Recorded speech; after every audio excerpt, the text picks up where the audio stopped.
Hello my dear friends, আমার শুভেচ্ছা এবং ভালোবাসা গ্রহণ করবেন। কামাল স্পোর্টস বিডির বিশ্ব ফুটবলের আসরে আজকে আমরা আলাপ করব ব্রাজিলিয়ান সেন্সেশনাল নতুন তারকা এনরিকের বিষয় নিয়ে। এই এনরিকের পুরো নাম এনরিক ফিলিপে মোরেইরা ডি সুজা। তার জন্ম তারিখ 21শে জুলাই 2006 সালে। মাত্র 17 বছর বয়স, এর মধ্যেই তিনি কাঁপিয়ে দিয়েছেন বিশ্ব ফুটবলের যত মনোযোগ আর বিশ্ব ফুটবলের অঙ্গন।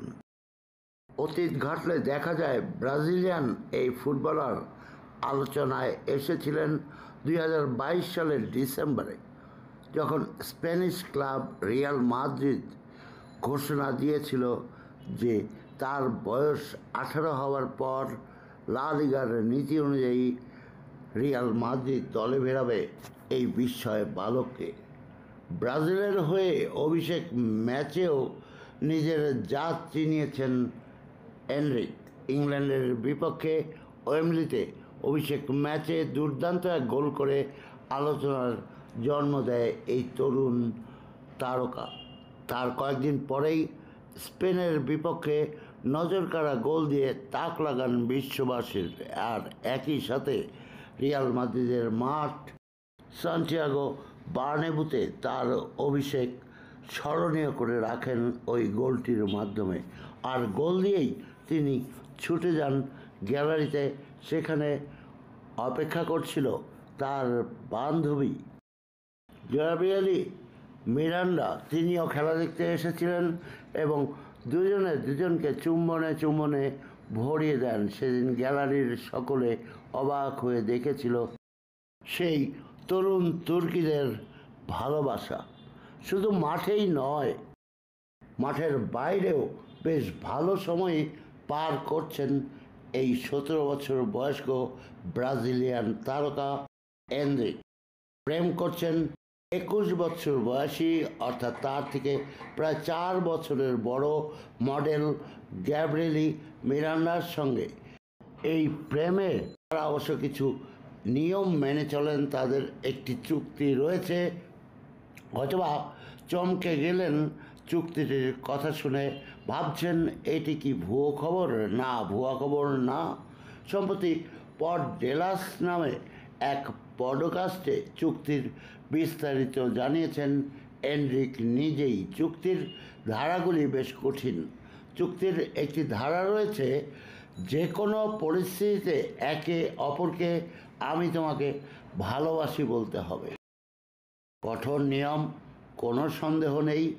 এরপরে আরও কিছু নিয়ম রয়েছে, যেমন কখনো কোনো ধরনের মাদককে আসক্ত হওয়া চলবে না, এবং আরও নিয়ম হলো হঠাৎ করেই আচরণ ব্যবহারে কঠোর কোনো পরিবর্তন আনা কোনো অবস্থাতেই চলবে না। প্রেমের এই চুক্তি কে কীভাবে দেখছেন সেটি যিনি দেখছেন তার বিষয়, কিন্তু ঠিক এই সময়ে অর্থাৎ বর্তমানকালে এনরিক খেলছেন ব্রাজিলের ফুটবল ক্লাব পালমেইরাসের হয়ে। পালমেইরাসের ম্যানেজার আবেল ফেরেইরা কী বলেন সেটি আমরা দেখে নেই। তার দিকে অতিরিক্ত মিডিয়ার যে ভাবনা, চিন্তা, প্রচার, এগুলি অনেকটাই ভাবিয়ে চলছে আবেল ফেরেইরা। তিনি বলেন, আমি আশা করি এনরিক ফুটবলের দিকেই মনোনিবেশ করবে, ফুটবলের সাথেই থাকবে এবং অন্যান্য জিনিসগুলি দ্বারা সে পথ হারাবে না। তিনি এনরিককে বলেন, তুমি যদি উচ্চস্তরে পৌঁছতে চাও তাহলে যেটা সবচেয়ে গুরুত্বপূর্ণ তোমার দিকে, যেটিকে তুমি প্রয়োজনীয় বলে ভাবছো, যেটি তোমার জীবনকে চালিয়ে নিয়ে যাবে, সেদিকেই মনোনিবেশ করতে হবে। বন্ধুগণ, আপনারা মনে হয় জানেন ইতিমধ্যেই ভবিষ্যৎবাণী এসেছে, হয়তোবা এই এনরিক ফুটবল সম্রাট পেলেকেও ছাড়িয়ে যাবেন। তেমনটি হলে অবাক হওয়ার কিছু থাকবে না। ইতিমধ্যেই তিনি যে স্কিল, যে ফুটবলের টেকনিক এবং যে মনোনিবেশ ঘটানোর প্রক্রিয়া দেখিয়েছেন তা নিয়ে সকলেই আশাবাদী। আমার এই যে চ্যানেল কামাল স্পোর্টস বিডির বিশ্ব ফুটবলের আসর, এই চ্যানেলটিকে আপনি সাবস্ক্রাইব করবেন এবং সাবস্ক্রাইব করে আমার সাথে থাকবেন। আমার এই চ্যানেলে ফুটবল অঙ্গন, ক্রিকেট অঙ্গন নিয়ে প্রতিদিন ভিডিও দেওয়া থাকি। আমার সাথে থাকবেন Kamal sports BD. Thank you very much.